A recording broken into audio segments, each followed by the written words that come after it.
Tanong ko lang po para po kay Attorney Trixie. Paano na lang, di ba po yung yung scholarship is under po siya ng PDAP. Paano po pag patunayan po na nagkasala si Napoles, paano na lang po yung mga yung mga mag-aaral po na sa scholarship? Alam mo, questionable nga kung bakit nagkaroon ng scholarships dun sa PIDA. Kasi ang trabaho ng isang legislator ay gumawa ng batas. Hindi niya trabaho yung mamigay ng mga scholarship. Pinapayagan lang ito to a certain extent kasi kinikilala natin ng mga politiko itong mga to at kailangan ma-elect sila. At paano naman sila ma-elect kung ang mga botante hindi na-appreciate yung ginagawa nilang trabaho na gumawa ng batas? Ang na-appreciate ng mga botante, proyekto, scholarship, roads, bridges, buildings, waiting sheds na hindi natin alam kung effective, 'di ba? Bridges to nowhere, yung ganyan. So, tapos nagiging vicious circle, 'di ba? Kasi parang lumalabas sa mga legislators, yan binibigyan kita ha.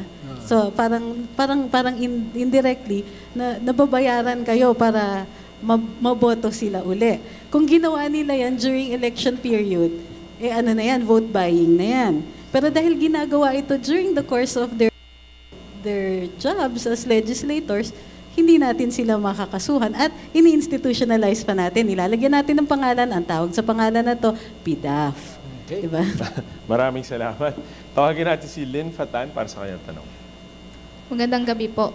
Ang tanong ko po ay para po kay Attorney Luna po. Kagaya po na sinabi nyo kanina, wala pong time frame. So, if ever po na tumagal po yung issue na to, mayroon po bang security para po dun sa mga whistleblower po natin, tsaka po, ganun din po kay Ginang Napoles po? Well, base sa sinasabi ni Secretary Laila de Lima, ay bibigyan nila ng protection, security, and all other privileges base sa batas, no? Yung Witness Protection Program, itong mga whistleblowers. But the question here is, gaya ng mga tanong ng mga previous whistleblowers sa iba-ibang kaso, until when yung suporta na yan na manggagaling sa gobyerno? Kasi baka pag tumagal itong kaso at papasok na naman ang 2016 election, baka humina na yung suporta sa kanila. So, we have to look at this very seriously kasi itong mga whistleblowers sila ang may alam kung ano talaga ang nangyari sa PDAP controversy involving Ginang Napoles. So the DOJ should not just give lip service. Kailangan genuine yung service at saka sustainable.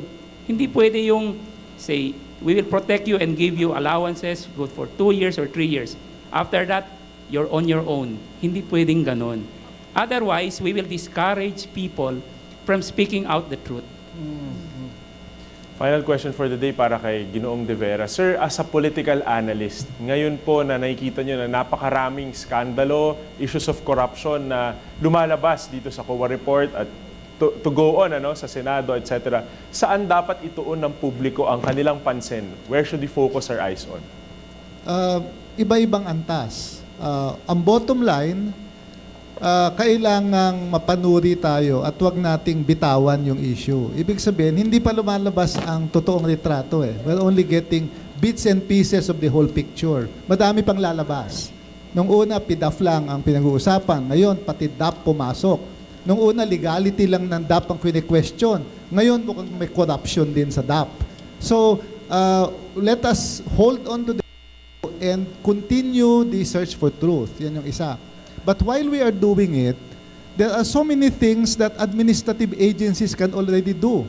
And I think we should demand from our leaders in government on what actions they are doing. For example, sa Department of Agriculture, lumabas na meron talagang problema sa pag-accredit ng NGOs, madaming fake.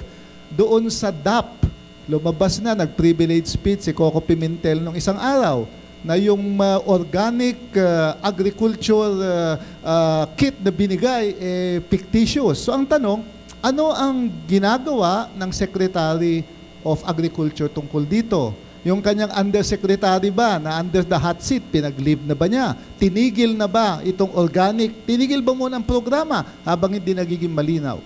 lumabas sa Blue Ribbon Committee hearing na ang COA, ang daming hindi na audit na agency. Samantalang lahat ng government agency may resident auditor. So ang gusto kong malaman, ano ba ang kakaibang gagawin ngayon ng chairman ng COA para ma-improve yung audit system? So habang iniintay natin, kagustuhan natin makulong, maparusahan, maraming administrative reforms na pwede nang hingin. We should demand it from government. Kasi if we are so fixated on sending people to jail, and that takes very long, we run the risk of getting tired and letting the other reforms stop. So yun ang aking mensahe para sa lahat, no? Kasi nagsasanga-sanga yung issue eh. Ganun na sabi ni Carly kanina, talagang garapal at talagang talamak na yung corruption. So we have to stay focused, and we have to make sure we don't let the ball slide or lose the ball. Pangatlo na natin, Cathy, mukhang hindi tayo pa rin tapos. Para bang how do you solve the problem like Maria? How do you solve the problem like the Philippines? How do we move forward and fix get our acts together? Well, isa nga doon, ang sinasabi ni Professor De Vera, kailangan po hindi mawala ang ating atensyon sa tunay na issue.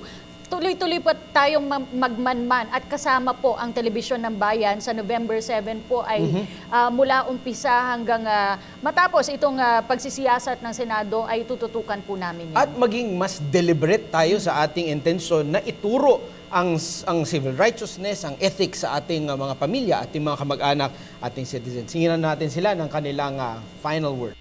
Umpisahan po natin ang mula kay Attorney Moses Florendo.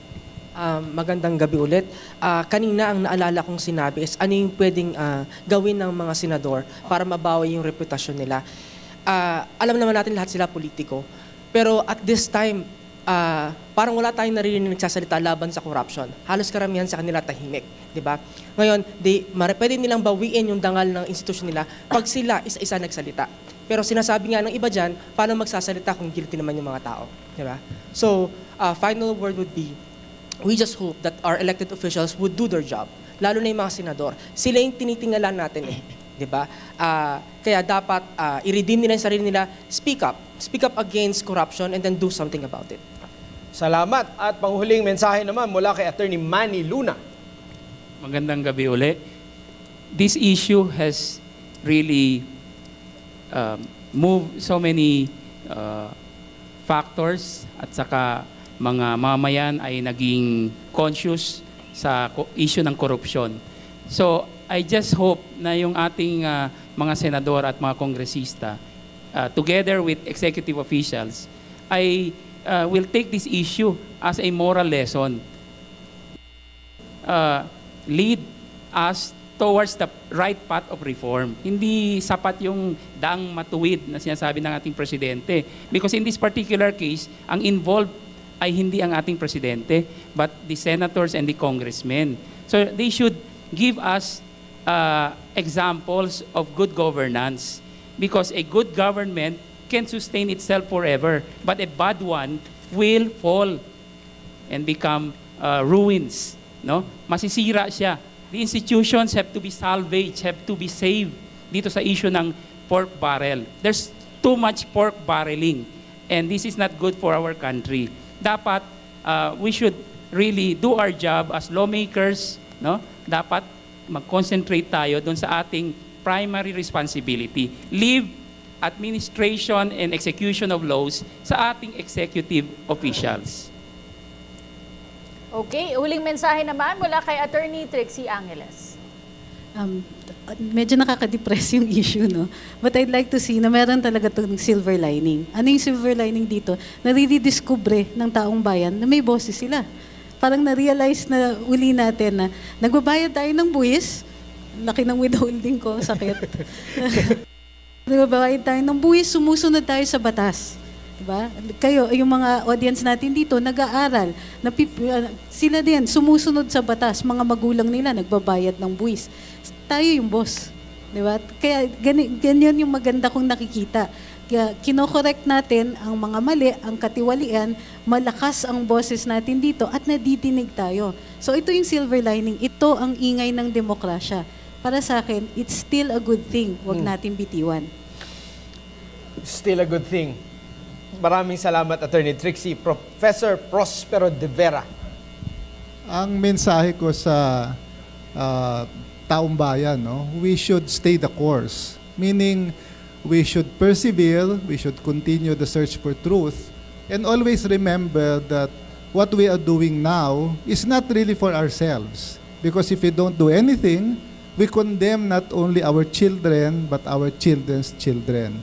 Every peso that is used for the wrong purposes, every peso stolen, is something that could have been put to schools, to healthcare, etc. But at the same time, while we are condemning the PDAF and while we are trying to abolish it, we have to make sure that there are alternatives in place. I am against unilateral abolition without a better system in place. Madaling sabihin, itigil lahat ng PDAF sa scholarship. Pero saan kukuha ng pag-aaral ang mga PDAF scholars? Is there a better system by CHED? I have yet to hear it. So kasama sa responsibility for condemning PDAF is the responsibility to provide concrete and better alternatives so that those who benefit from PDAF are not left by the wayside. Alright, at huling mensahe po mula kay Senador Rene Sagisag. Yung prosecute is fine. Pero yung positive aspect, sana will be able to pay our public servants above the level of corruption by laying down the economic foundation of honesty. That was the case when I was young. At kung ma-afford din natin good a national healthcare program plus a pension program, the Filipino is no less honest than the next nationality. Yan ang secret ko noon in other countries. We can never ever give up on the only motherland we have, that we may never cease to dream. Thank you.